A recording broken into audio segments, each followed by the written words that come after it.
Opa, meus queridos, meu nome é Helena, tenho 87 anos e hoje eu vou contar para vocês uma história que eu guardei em silêncio por quase a minha vida inteira. Mas antes de começar, por favor, não esquece de curtir este vídeo e se inscrever aqui no canal, tá bom? Me contem aí nos comentários de onde vocês estão assistindo. Eu sempre fico curiosa para saber quem são as pessoas que ouvem minha história. Eu nasci em 1938, numa cidadezinha do interior de Minas Gerais, uma cidade que hoje em dia nem existe mais no mapa. Era um lugarzinho onde todo mundo conhecia todo mundo. Sabe, onde a fofoca corria mais rápido que enchente de rio. Meus pais eram pessoas simples. Meu pai trabalhava na única farmácia da cidade e minha mãe cuidava da casa e dos 6 filhos.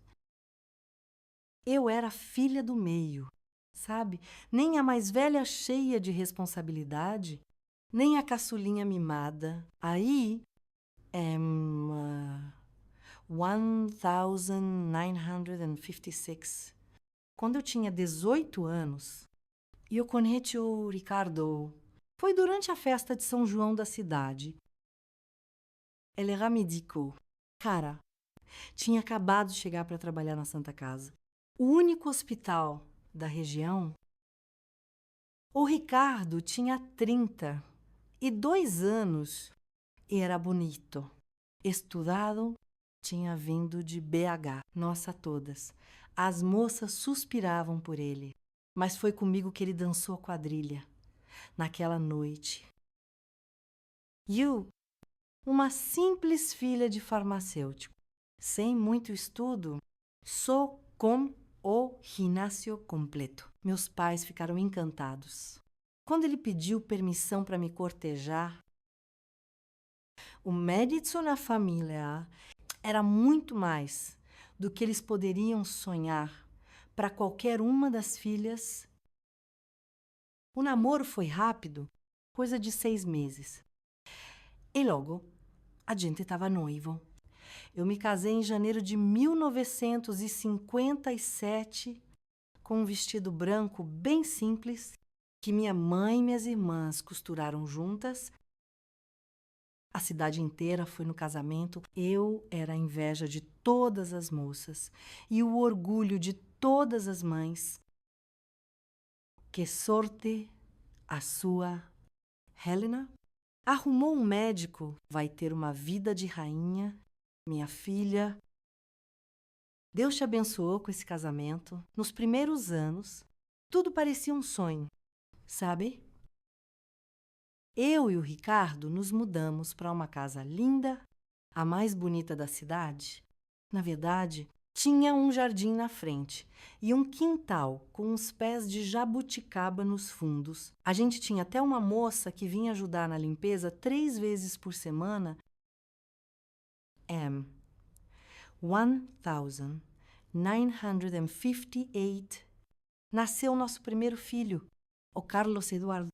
O Dudu, 1960, veio a nossa menina, a Ana Clara. A gente era a família de comercial de margarina. Aos olhos de todo mundo, o Ricardo era respeitado na cidade inteira. Salvou muitas vidas. Era chamado de anjo por muitas famílias. Quando a gente passava na rua, o povo tirava o chapéu para cumprimentar ele. As senhoras me paravam para agradecer por alguma coisa que meu marido tinha feito por um parente delas. Eu me sentia orgulhosa, importante, abençoada. 1962, eu comecei a trabalhar como auxiliar de enfermagem no mesmo hospital que o Ricardo. Não foi ideia minha. Não, foi ele quem sugeriu. Helena, Amor, a gente está precisando de mais gente no hospital. Você é inteligente, aprende rápido Seria ótimo ter alguém de confiança trabalhando comigo. Eu nunca tinha pensado em trabalhar fora. Minhas amigas, minhas irmãs, nenhuma delas trabalhava. Cuidavam da casa, dos filhos, do marido. Mas o Ricardo insistiu tanto que eu acabei aceitando. No começo foi difícil. Viu? Eu não tinha formação. Tudo que eu aprendi foi ali, na prática. As enfermeiras formadas me ensinaram o básico e o resto eu aprendi olhando. O Ricardo deu um jeitinho para me aceitarem, mesmo sem diploma. A gente trabalhava no mesmo turno durante o dia. Eu cuidava dos prontuários, ajudava com os pacientes, aprendia sobre os remédios. De noite, a gente voltava para casa juntinho. A moça que ajudava ficava com as crianças durante o dia e de noite eu virava mãe e esposa de novo. Pro mundo lá fora, nós éramos o casal perfeito. O doutor dedicado e sua esposa auxiliar, trabalhando lado a lado para cuidar da saúde da comunidade. Nos eventos da cidade, ele sempre me apresentava com o maior orgulho. Esta é minha esposa, Helena. Ela também trabalha lá no hospital comigo e as pessoas sorriam, sabe, admiradas com a nossa parceria.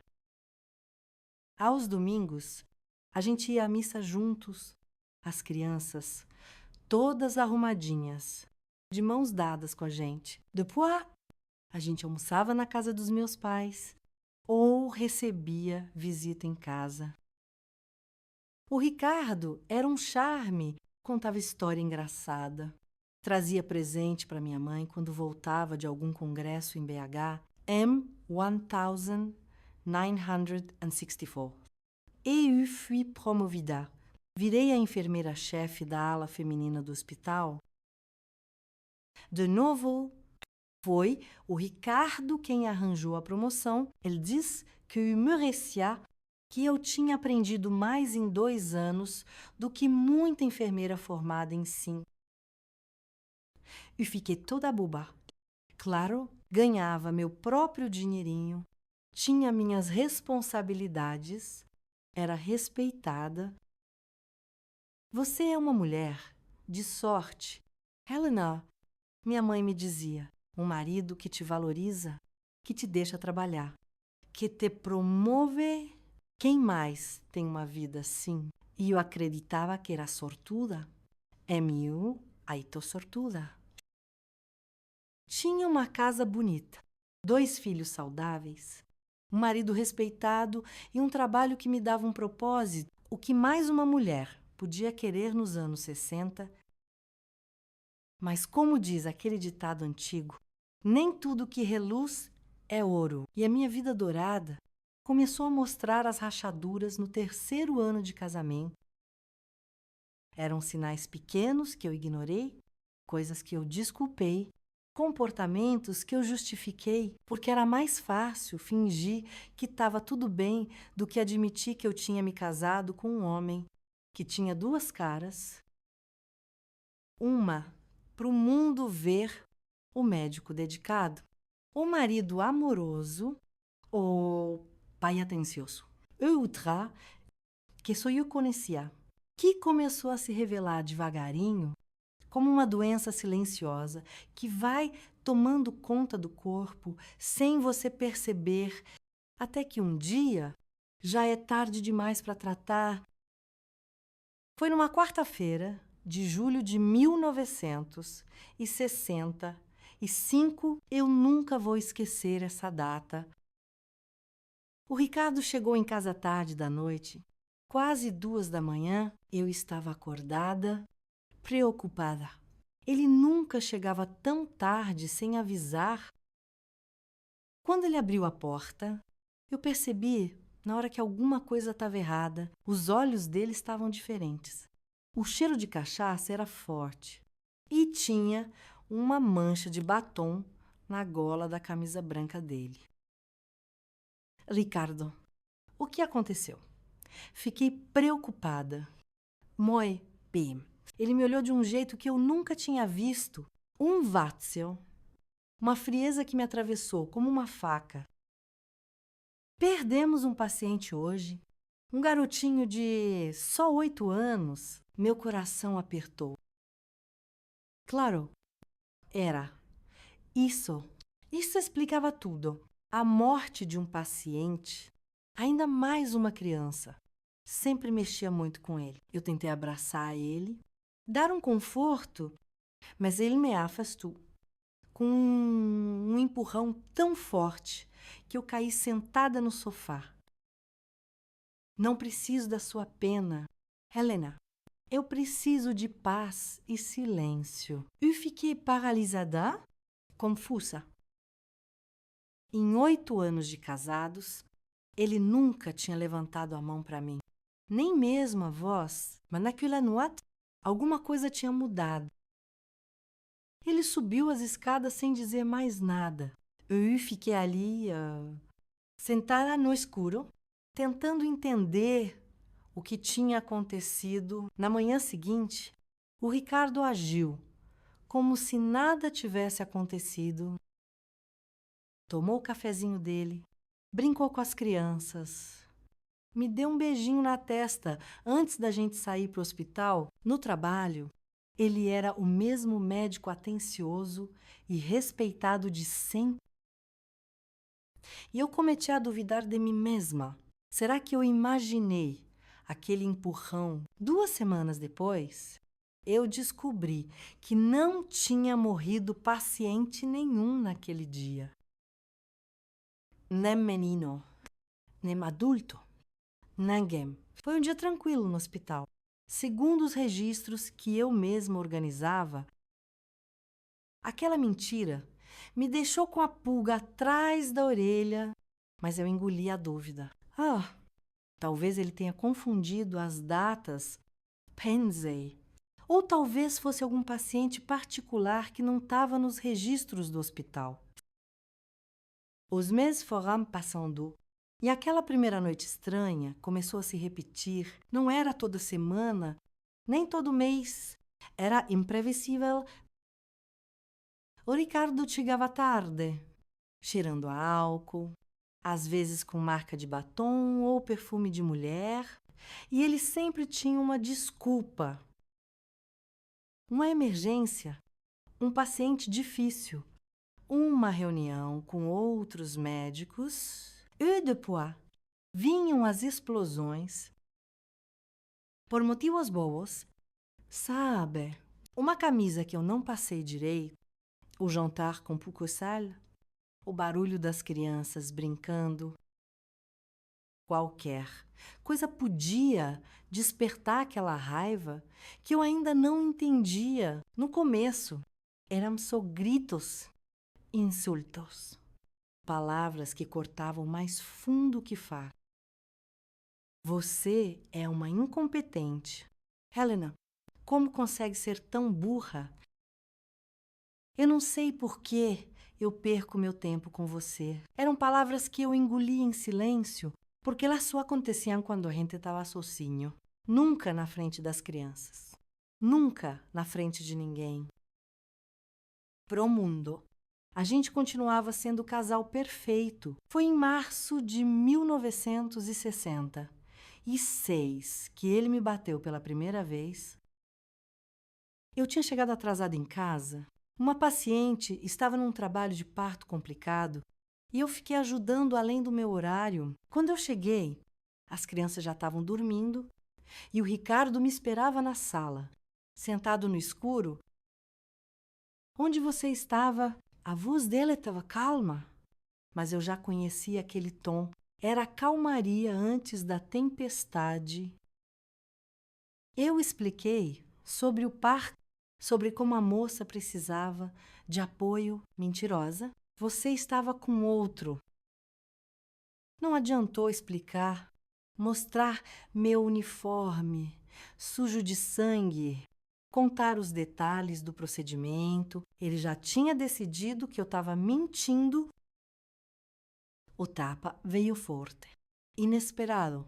Meu rosto ardeu e as lágrimas brotaram sem eu conseguir controlar. Depois vieram os socos na barriga, onde as marcas não iam aparecer. Na manhã seguinte, e ele me trouxe flores, pediu desculpas. Chorou, disse que estava sob muita pressão, que às vezes não conseguia controlar os impulsos, que me amava mais que tudo no mundo. Ei, perdoei? Acreditei. Quis acreditar? Isso não vai acontecer de novo. Meu amorzinho, eu prometo. Mas aconteceu. Muitas outras vezes, sempre seguindo o mesmo ciclo, a raiva, a violência, as desculpas, as flores, as promessas. Um ciclo vicioso que foi virando a minha nova rotina. Eu aprendi a esconder as marcas com maquiagem, a inventar desculpas para faltar no trabalho quando os hematomas eram impossíveis de disfarçar. Aprendi a mentir para minha família, para os meus amigos e para mim mesma. Nossa, caí da escada, bati na porta do armário. Ai, como eu sou desastrada, né? As enfermeiras do hospital começaram a me olhar de um jeito estranho. Elas não eram bobas, viam os sinais, percebiam meus silêncios, notavam como eu me encolhia quando o Ricardo chegava perto. Mas ninguém disse nada. Ele era o médico respeitado, o diretor do hospital, o homem que salvava vidas. Quem ia acreditar em mim em casa? As crianças começaram a perceber também. Oh, Dudu, com 8 anos, ficava cada vez mais quieto, mais distante. A Ana Clara, como Zais, começou a ter pesadelos, a fazer xixi na cama de novo. Eles nunca viam a violência diretamente, mas criança sente, sabe? Elas sabem quando tem algo muito errado. Foi por eles que eu comecei a pensar em ir embora, em fugir. Mas para onde? Com que dinheiro? M1967.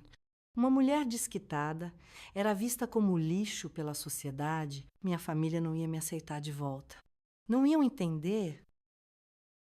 Você fez sua escolha. Agora, aguenta. Eu já podia ouvir a voz do meu pai. E tinha um medo gigante. O que o Ricardo faria se eu tentasse ir embora? Ele já tinha deixado bem claro que eu nunca ficaria com as crianças. Se eu tentasse largar ele, ninguém vai acreditar em você. Helena, isso médico, sou respeitada. Você é só uma enfermeirazinha sem diploma. Vou dizer que você é Luca, que maltrata as crianças. Em quem você acha que o juiz vai acreditar? Então, aí ficava, suportava, sobrevivia um dia de cada vez. No hospital, eu virei uma expert em prever o humor dele quando ele estava nos dias ruins. Como eu chamava, eu fazia de tudo para manter as coisas perfeitas. Era como pisar em ovos. Um comentário errado, um olhar que ele interpretasse mal, e eu sabia que ia pagar o preço de noite. Comecei a notar um padrão nos dias ruins dele. Geralmente aconteciam depois de cirurgias complicadas ou quando ele perdia um paciente. Era como se ele precisasse descontar em alguém a frustração, o sentimento de impotência. Eu era o alvo mais fácil. No final de 1967, o Ricardo começou a mostrar outros sinais preocupantes, erros médicos pequenos. No início, uma medicação com a dose errada que uma enfermeira atenta corrigiu antes de aplicar, um diagnóstico trocado, que outro médico revisou a tempo. Coisas que podiam acontecer com qualquer um, mas que foram ficando cada vez mais frequentes. Como enfermeira-chefe, eu tinha acesso a todos os prontuários. Comecei a ver coisas estranhas. Remédios anotados que os pacientes juravam que nunca tinham recebido. Procedimentos descritos que nunca foram feitos. Pequenas mentiras nos relatórios que podiam passar batido para quem não prestasse. Muita atenção. Foi aí que eu comecei a suspeitar que algo muito mais sério estava acontecendo, que os dias ruins do Ricardo não eram só por causa da pressão do trabalho ou dos pacientes que morriam. Tinha mais alguma coisa, algo que ele escondia, algo que explicaria não só a violência contra mim, mas também os erros cada vez maiores, as ausências sem explicação. O cheiro de álcool, cada vez mais frequente, mesmo durante o expediente, eu tinha certeza que eu ia descobrir a verdade nos prontuários, e foi o que eu fiz. Em janeiro de 1968, eu comecei minha investigação silenciosa, passei a ficar até mais tarde no hospital, depois que todo mundo já tinha ido embora. Eu dizia para o Ricardo que precisava organizar os arquivos, colocar o trabalho em dia. Ele não se importava, contanto que o jantar estivesse na mesa quando ele chegasse em casa. Durante aquelas horas solitárias no arquivo do hospital, eu comecei a juntar as peças do quebra-cabeça. A verdade era mais assustadora do que qualquer coisa que eu pudesse ter imaginado. E foi essa descoberta que finalmente me deu a coragem que eu precisava para planejar minha fuga. Porque eu percebi que não era só a minha segurança e a dos meus filhos que estava em jogo, mas a vida de muitos pacientes inocentes. O que eu descobri naqueles prontuários mudaria para sempre o rumo da minha vida. E da vida do homem que um dia eu acreditei que era meu salvador, mas que, na verdade, era o meu carcereiro, a verdade estava ali. Escrita com a própria letra dele. Nas entrelinhas dos relatórios médicos, nos registros de medicação, nas anotações de enfermagem. E quando eu finalmente entendi o que estava acontecendo, eu soube que não tinha mais escolha. Era fugir ou morrer tentando. Fevereiro de 1968. Foi o mês mais frio que eu me lembro. Não só pela temperatura, que fazia tremer os ossos, mas pelo frio que se instalou na minha alma. Quando eu finalmente entendi a verdade inteira naquela época, o arquivo do hospital ficava no porão, uma sala mal iluminada com estantes de metal que rangiam a qualquer toque. O cheiro de mofo e papel velho tomava conta de tudo. Foi ali, entre aquelas paredes úmidas, que eu encontrei a minha coragem. Eu comecei organizando os prontuários por data, focando naqueles dias em que o Ricardo voltava para casa alterado, violento. Eu queria entender se existia alguma ligação entre os dias ruins dele e alguma coisa específica que acontecia no hospital. No começo, parecia tudo aleatório. Às vezes era depois da morte de um paciente, outras vezes, depois de cirurgias que deram super certo, não fazia sentido. Até que eu notei um padrão. Nos prontuários das pacientes mulheres, eram mulheres jovens, geralmente entre 20 e 30 anos, elas davam entrada com sintomas meio vagos, tontura, desmaios, dores de barriga, que ninguém sabia de onde vinham. O Ricardo sempre pegava esses casos para ele, pessoalmente, mesmo quando não estava de plantão, nos prontuários, e ele diagnosticava de tudo, desde anemia até histeria feminina, um termo que já era super ultrapassado. Mesmo naquela época, o que me chamou a atenção foi a medicação Todas elas recebiam doses de sedativos mas muito mais altas do que o necessário para os sintomas delas. E quase todas tinham anotações de exame completo realizado pelo Dr. Ricardo durante a noite, sem nenhuma enfermeira presente, o que era contra as regras do hospital. Humanoat, enquanto eu estava lá, revisando esses prontuários, a enfermeira Conceição entrou no arquivo. Ela era a única que ainda ficava no hospital até aquela hora. Eu tentei esconder os papéis, mas ela viu. Eu também notei. Helena, ela disse, bem baixinho, como se tivesse medo que alguém ouvisse, mesmo naquele porão deserto. Faz tempo que eu desconfio. A Conceição tinha quase 60 anos. Era a enfermeira mais antiga da Santa Casa, respeitada por todo mundo, inclusive pelo Ricardo. Ela era a única que tinha coragem de questionar ele, mesmo que de um jeitinho sutil. Naquela noite, ela me contou que algumas pacientes tinham desabafado com ela, coisas estranhas. Elas acordavam confusas, com as roupas todas bagunçadas, com hematomas que não sabiam de onde tinham vindo. Algumas falavam de uns sonhos em que o doutor tocava nelas de um jeito que não devia. Tentei falar com o diretor anterior, mas ele não quis me ouvir. Disse que eram mulheres confusas, que os remédios causavam alucinações. A Conceição me mostrou um caderninho onde ela tinha anotado datas, nomes, detalhes. Ela vinha juntando essas informações há mais de 2 anos, mas sozinha não conseguia fazer nada. O Ricardo era poderoso demais, respeitado demais. Por que você está me mostrando isso agora?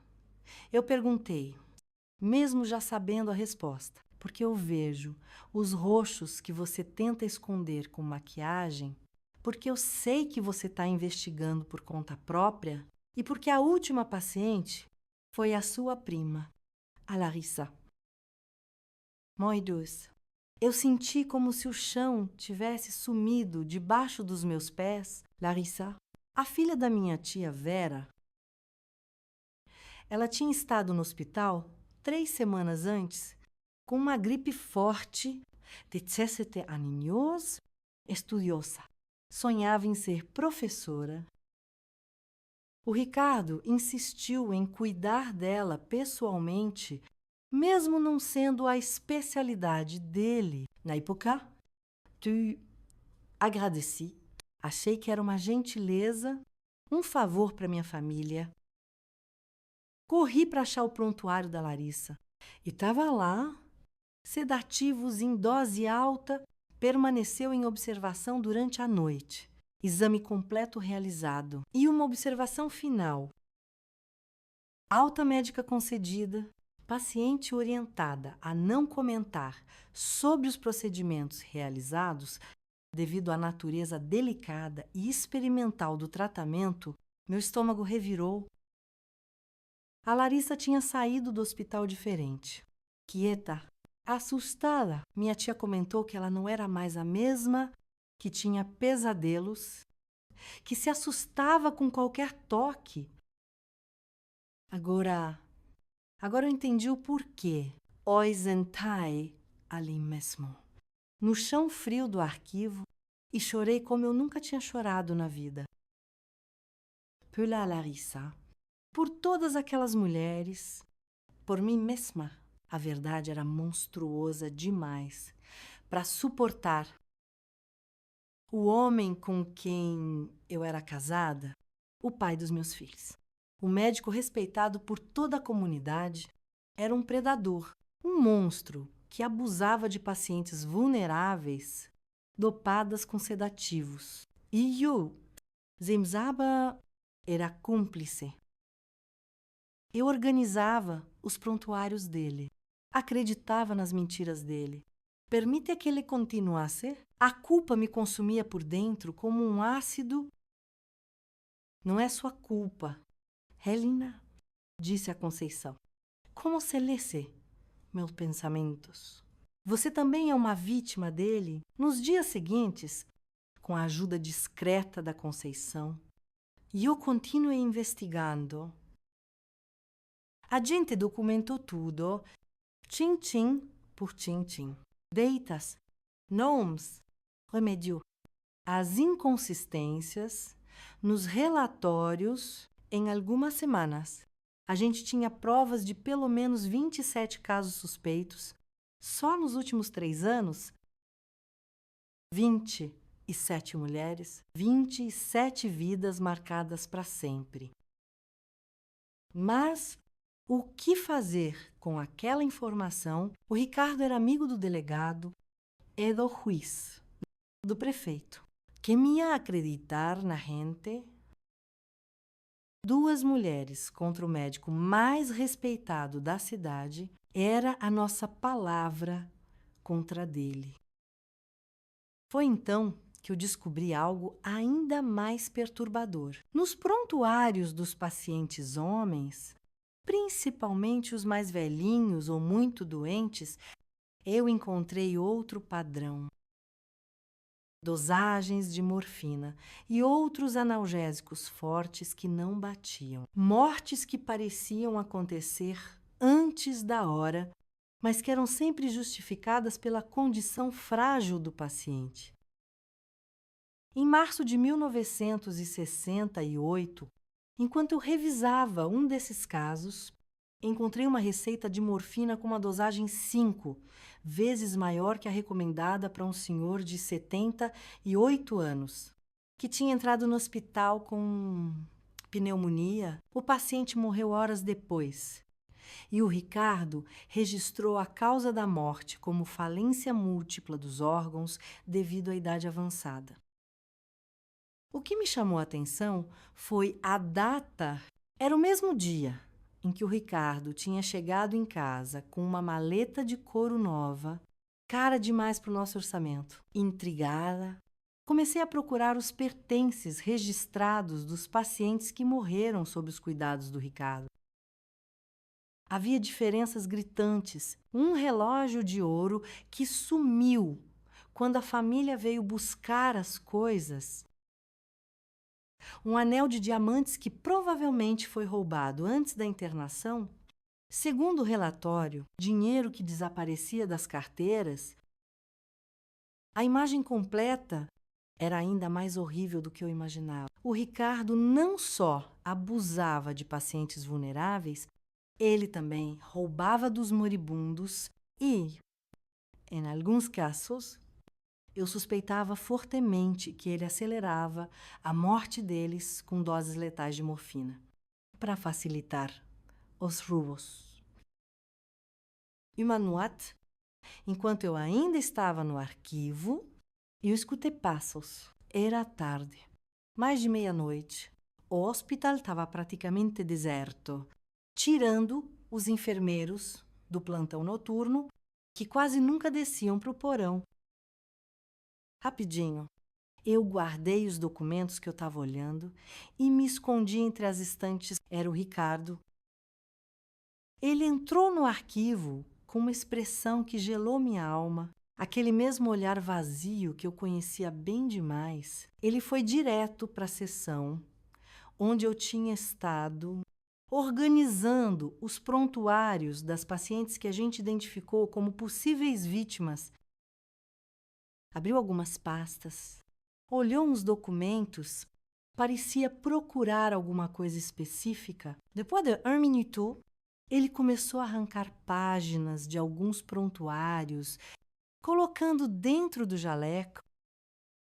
Ele estava destruindo as provas. Meu coração batia tão forte que eu achei que ele ia escutar. Fiquei paralisada no meu esconderijo, mal respirando, rezando para ele não me achar. Quando ele finalmente saiu, eu esperei mais 20 minutos antes de ter coragem de me mexer. Corri para ver quais prontuários ele tinha adulterado. Eram justamente os casos mais claros que a gente tinha documentado. Felizmente, eu e a Conceição já tínhamos feito cópias de todas as páginas importantes e, escondido num lugar seguro, fora do hospital, naquela noite, quando eu voltei para casa, encontrei o Ricardo me esperando.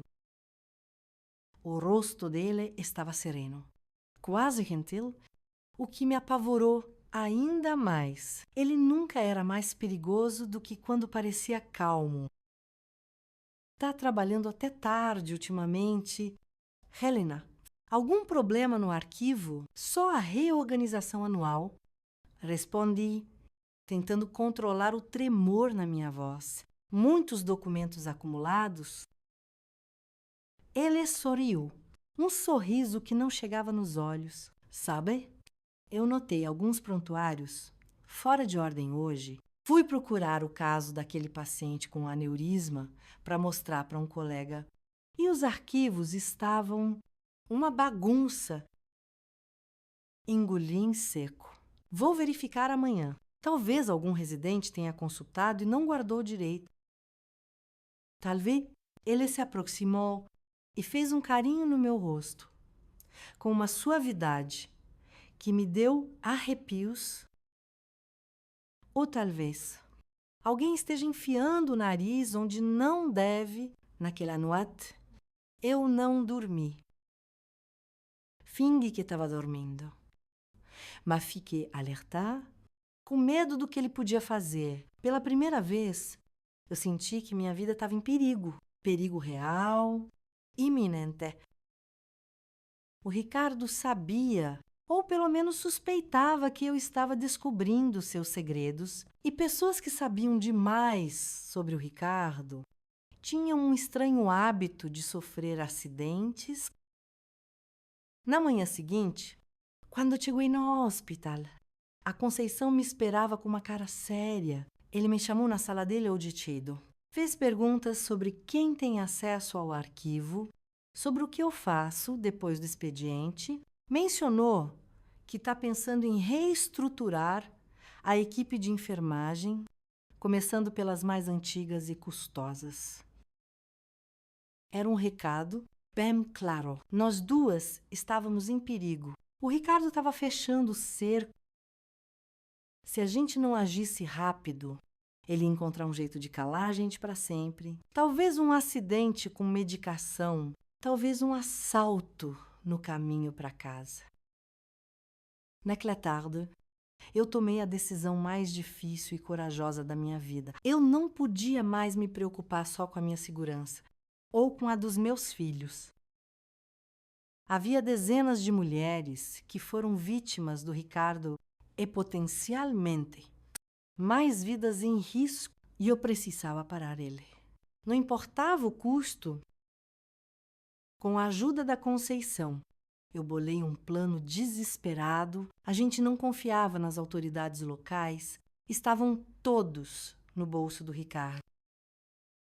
Precisávamos de alguém de fora, alguém que estivesse fora do alcance da influência dele, e a gente precisava agir antes que ele percebesse o quanto a gente sabia e destruísse todas as provas que ainda restavam. O plano começaria naquela mesma noite, e eu sabia que, uma vez que começasse, não teria mais volta. Ou eu conseguiria me libertar meus filhos e todas aquelas mulheres do monstro que era o meu marido, ou eu pagaria o preço máximo pela minha ousadia. De qualquer forma, a enfermeira da noite estava prestes a trazer luz para as sombras que o Ricardo havia criado por tantos anos, e nada mais seria como antes. Abril de 1968 trouxe chuvas fortes para nossa região. Parecia que o céu estava limpando todos os segredos enterrados naqueles anos. Eu e a Conceição finalizamos nosso plano numa quinta-feira chuvosa, escondidas na capelinha do hospital. Era o único lugar que a gente tinha certeza que o Ricardo jamais entraria. Ele sempre tirava sarro de superstições religiosas. Como ele chamava, se alguma coisa me acontecer, eu sussurrei para Conceição, entregando um envelope lacrado para ela. Manda isto para o endereço anotado atrás. É a minha cunhada em Belo Horizonte. Ela conhece um jornalista. O envelope tinha cópias de todos os documentos que a gente juntou. Tinha fotos que eu tirei escondida dos medicamentos que ele desviava no consultório particular e uma carta detalhada com meu depoimento. Era o meu seguro de vida e também a minha sentença de morte. Se o Ricardo descobrisse, a gente precisava de aliados. O primeiro foi o doutor André, um médico recém-chegado de São Paulo, que já tinha questionado uns procedimentos do Ricardo. Eu cheguei nele com o maior cuidado e, sabe, fui testando, fazendo uns comentários pequenos sobre as dosagens erradas. Quando eu percebi que ele também desconfiava, eu mostrei uma parte das provas. A indignação dele me deu esperança. Finalmente, alguém acreditava em mim. A segunda aliada foi inesperada, Dona Sônia, a mãe de uma das pacientes que a gente identificou como vítima. A filha dela, depois de uma internação por nervosismo, nunca mais foi a mesma quando eu mencionei, bem sutilmente, que outras pacientes tinham tido sintomas parecidos depois de tratamentos com o Ricardo. O olhar de reconhecimento nos olhos dela me disse tudo. Ela sabia, ou pelo menos suspeitava. Minha Juliana acordava gritando por semanas depois daquela internação. Ela me confidenciou. Dizia que tinha pesadelos com um homem de branco que vinha no escuro. Juntar essas pessoas sem levantar suspeita, esse era o grande desafio. O Ricardo tinha olhos e ouvidos por toda a cidade. Então a gente usou a igreja como disfarce. Criamos um grupo de oração para familiares de pacientes que se reunia na Casa da Conceição.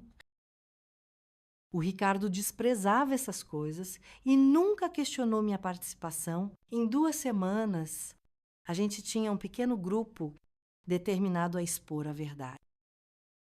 O doutor André contatou um antigo professor dele, da Faculdade de Medicina, que trabalhava no Conselho Regional de Medicina lá em BH. Dona Sônia encontrou outras 3 mães com histórias parecidas. Um funcionário da farmácia do hospital confirmou as falcatruas no estoque de remédios controlados. Enquanto isso, em casa. E eu preparava minha fuga. Escondi um dinheirinho aqui e ali, juntei documentos importantes.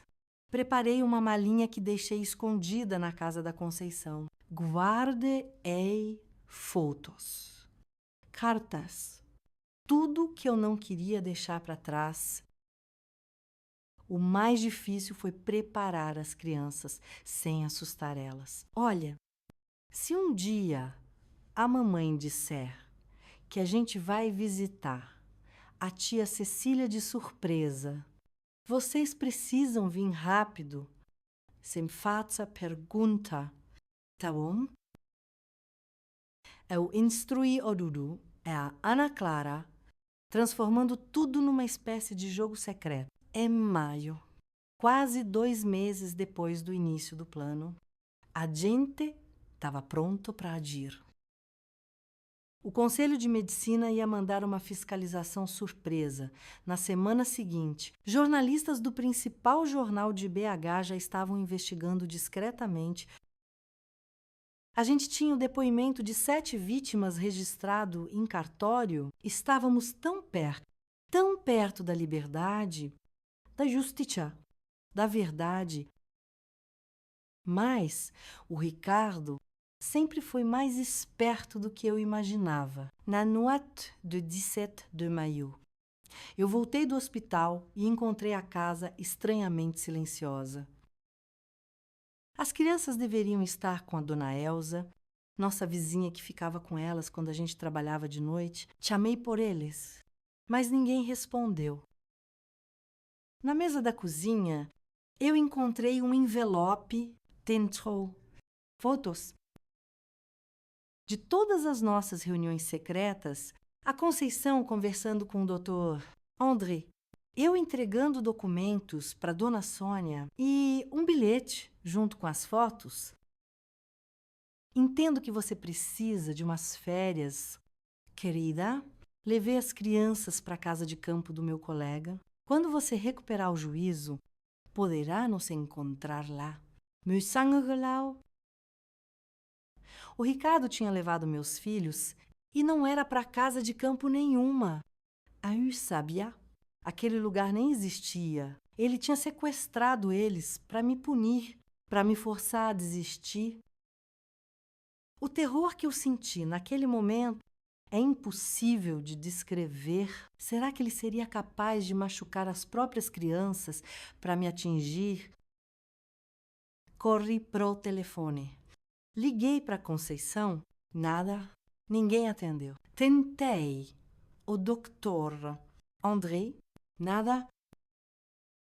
Era como se todo mundo tivesse sumido. Mais tarde, eu descobri que a Conceição tinha sofrido um acidente, caiu da escada do hospital e foi internada com uma concussão. Oh, doctor. André tinha sido chamado para uma consulta urgente no interior, uma chamada falsa. Como a gente descobriu depois, o Ricardo tinha neutralizado todos os meus aliados em uma única noite. Zotinha, desesperada, sem saber onde estavam meus filhos. Eu fiz a única coisa que podia e eu fui para cima dele. Não fisicamente, isso seria suicídio. E eu fui para cima da arrogância dele, da certeza que ele tinha de que nada ia acontecer com ele. Peguei todos os documentos originais que a gente tinha juntado e mandei imediatamente por um mensageiro para 3 lugares diferentes. Para o Conselho de Medicina em BH, para o Jornal da Capital e, a minha cartada mais arriscada, para o rival político do Ricardo na Associação Médica. Junto. Eu mandei uma carta explicando que se alguma coisa acontecesse comigo ou com os meus filhos nas próximas 48 horas, eles saberiam exatamente quem culpar. Em seguida, eu liguei para o Ricardo no consultório. A secretária disse que ele estava em cirurgia, mas eu sabia que era mentira. Deixei recado.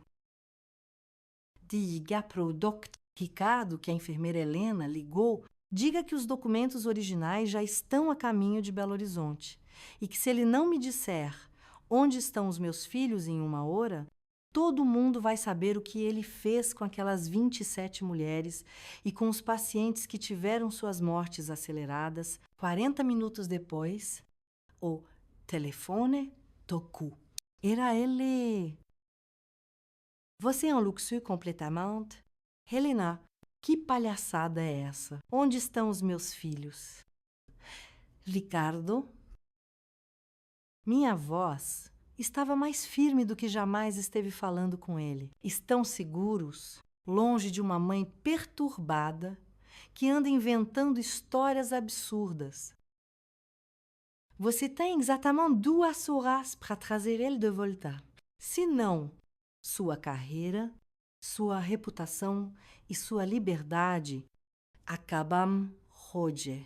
Ele riu, aquela risada fria que eu conhecia tão bem.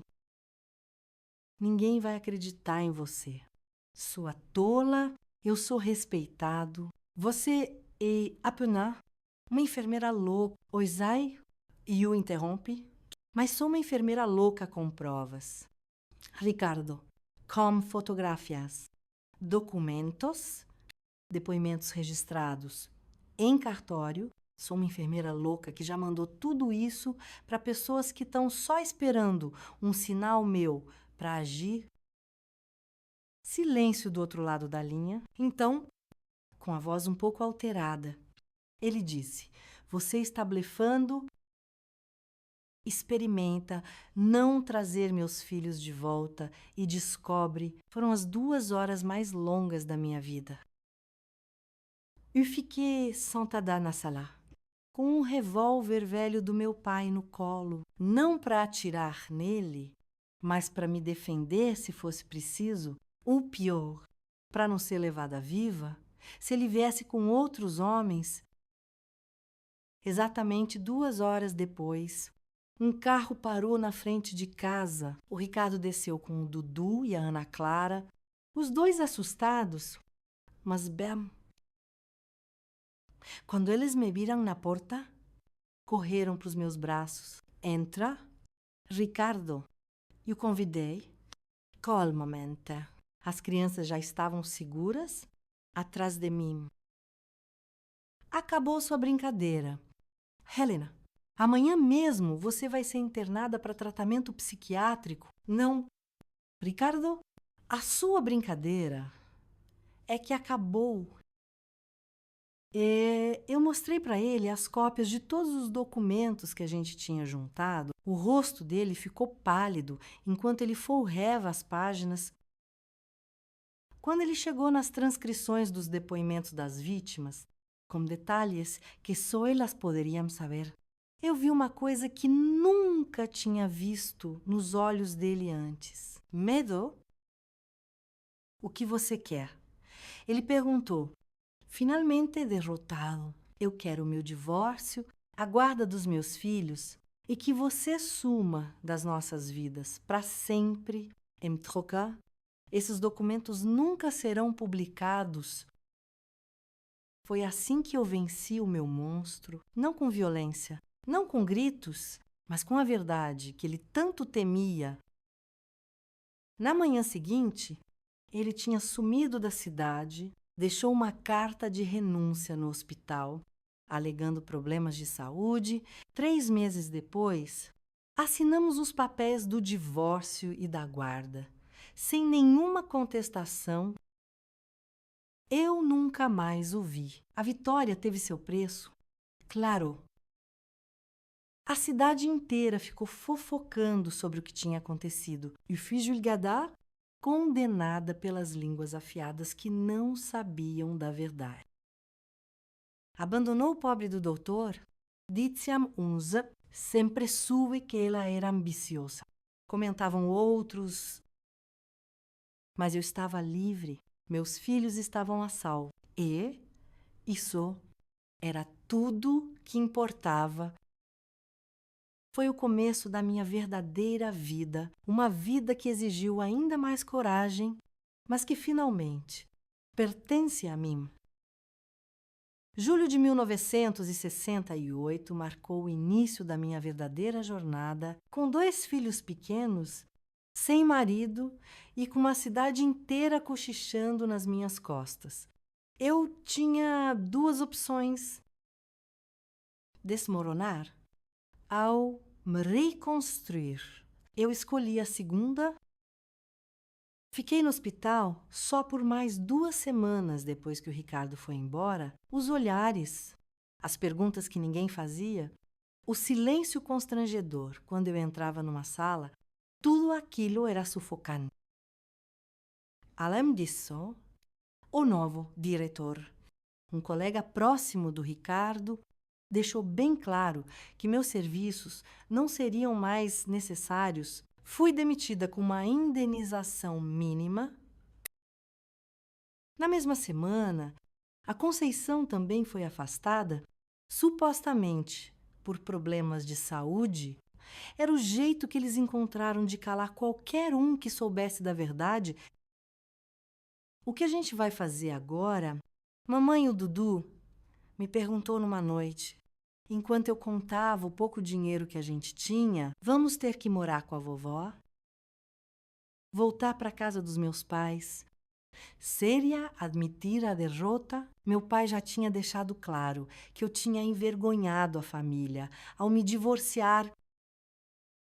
Naquela época, uma mulher divorciada carregava um peso, um estigma quase impossível de superar. ainda mais numa cidade pequena. Não, meu filho, nós vamos para Belo Horizonte, começar de novo. Foi a decisão mais assustadora e mais libertadora que eu já tomei. Vendi quase tudo que a gente tinha, móveis, louças, até as minhas joias de casamento. Aluguei um apartamentinho minúsculo num bairro simples de BH e, em agosto de 1968, começamos nossa nova vida. Os primeiros meses foram muito difíceis.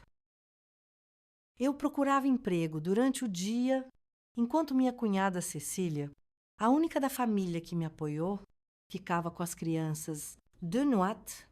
Eu costurava para fora para ganhar um extra. Muitas vezes eu dormia só 3 ou 4 horas.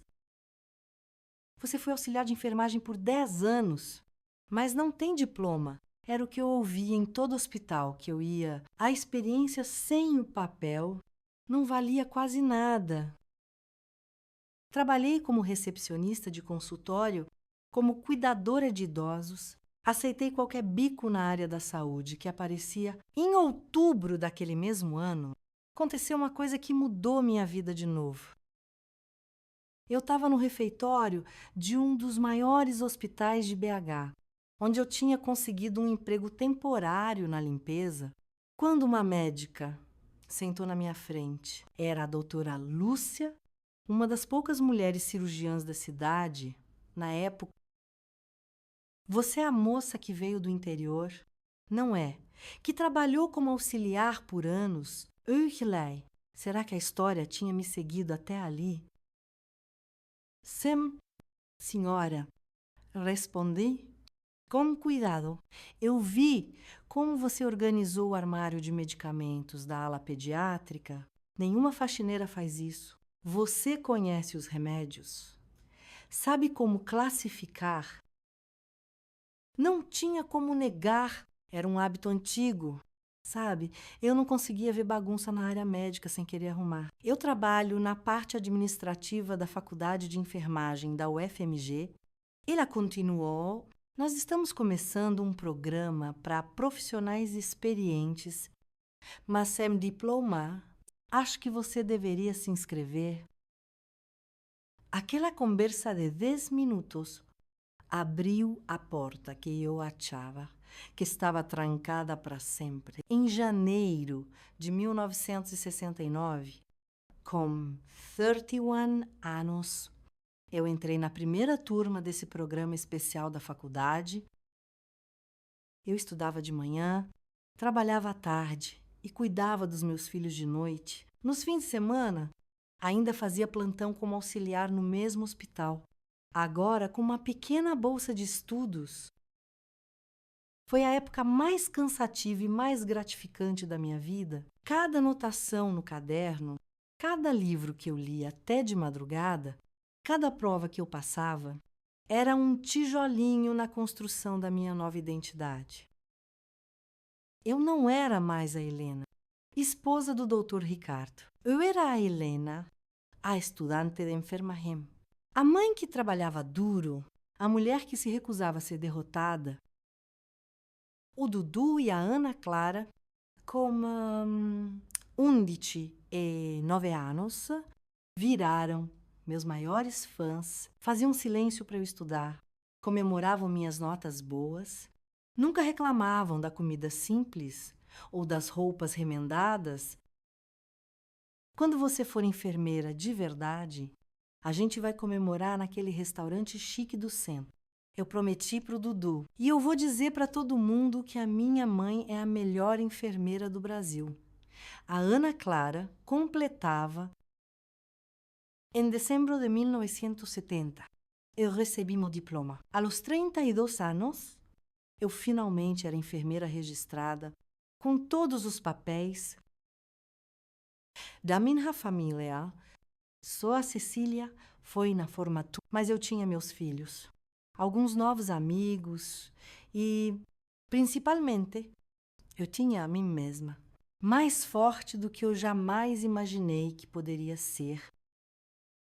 Com o diploma na mão, As portas finalmente se abriram, o salário era 3 vezes maior. A gente se mudou para um apartamento melhor, num bairro com escolas boas para as crianças. Foi nesse hospital que eu encontrei minha verdadeira vocação, cuidar de vítimas de violência doméstica. Eu reconheci os sinais que ninguém mais via, o jeito de evitar certos movimentos, as desculpas bem elaboradas para machucados, o medo no olhar quando certos assuntos apareciam. M1973. Com o apoio da doutora Lúcia, eu criei o primeiro protocolo do hospital para atender essas pacientes. A gente estabeleceu um código que permitia às enfermeiras sinalizar casos suspeitos. A gente oferecia não só tratamento médico, mas também orientação sobre direitos e abrigos. Como você sabe exatamente o que essas mulheres estão sentindo? Uma colega me perguntou uma vez, porque eu já estive no lugar delas. Respondi, simplesmente. Foi a primeira vez que eu falei abertamente sobre o meu passado e, em vez de julgamento, eu encontrei compreensão e respeito. A minha experiência, que antes era uma cicatriz para esconder, virou uma ferramenta poderosa para ajudar outras mulheres. Os anos seguintes foram de crescimento constante. M1975. Comecei a dar aula no mesmo programa que me formou. M1978. Virei supervisora de enfermagem da emergência. O Dudu se formou em medicina em 1980, uma das maiores alegrias da minha vida. A Ana Clara foi para o jornalismo, sempre focada em causas sociais. M1982. A gente recebeu uma notícia que fechou de vez o capítulo mais escuro da minha história. O Ricardo tinha morrido num acidente de carro no Rio de Janeiro, aparentemente. Ele trabalhava numa clínica particular lá, usando outro nome. A polícia tinha descoberto várias irregularidades, incluindo receitas falsas de remédios controlados. Ele morreu fugindo de uma blitz. Eu não senti nem alegria, nem tristeza. Só uma profunda sensação de encerramento. O monstro que morou nos meus pesadelos por tantos anos não podia mais machucar ninguém. M1985, com 47 anos. Eu participei da criação da primeira delegacia da mulher em Belo Horizonte. Era uma época de mudança no país, de redemocratização. Eu fiz questão de estar na linha de frente, compartilhando minha experiência, treinando policiais, ensinando médicos e enfermeiras a documentar as provas de um jeito que pudessem ser usadas na justiça. Hoje, olhando para trás, com meus 87 anos, eu vejo o quanto o mundo mudou e o quanto eu ajudei a mudá-lo, mesmo que só um pouquinho. Dos meus 2 filhos, eu tenho 5 netos e 3 bisnetos. Todos eles cresceram sabendo da importância de respeitar o próximo, de reconhecer os sinais de abuso e de nunca se calar diante da injustiça. Eu nunca mais me casei. Tive alguns namoros ao longo dos anos, mas nunca senti necessidade de oficializar nada. A minha independência, conquistada com tanto custo, era preciosa demais para arriscar. Isso não significa que eu não conheci o amor, eu conheci, de várias formas, no carinho dos meus filhos, na gratidão das pacientes que eu ajudei, na amizade dos colegas que viraram família. Se tem uma lição que eu gostaria de deixar para vocês que me assistem, e está, não importa o quão escura seja a noite, o amanhecer sempre chega. Não importa o quão poderoso pareça seu agressor, sempre existe uma saída, sempre existe um jeito de recuperar sua dignidade. Às vezes, a única luz no fim do túnel é aquela que você mesma acende com a sua coragem, sua persistência, sua recusa em ser derrotada. Eu não sou heroína, nem santa, sou só uma mulher que decidiu, num momento crucial, que merecia mais do que o destino que tinham planejado para mim. Uma mulher que escolheu a verdade, por mais dolorosa que fosse, em vez do conforto da mentira. E nessa escolha, eu encontrei não apenas a minha liberdade, mas também o meu propósito. Para cada mulher que ainda vive no escuro, saiba que existe um caminho. Para cada pessoa que sofre em silêncio, saiba que a sua voz merece ser ouvida. E para cada um que pensa que está sozinho na sua dor, saiba que você não está. Nós estamos aqui, os sobreviventes, estendendo as nossas mãos, compartilhando nossas histórias, iluminando o caminho para você. Essa é a minha história. Uma história de dor, sim, mas principalmente uma história de renascimento, porque a vida de verdade começa no dia em que a gente decide escrever, lá com as nossas próprias mãos. Se vocês gostaram da minha história, não se esqueçam de curtir, comentar e se inscrever no canal. Grande beijo. Até o próximo vídeo. Meus queridos.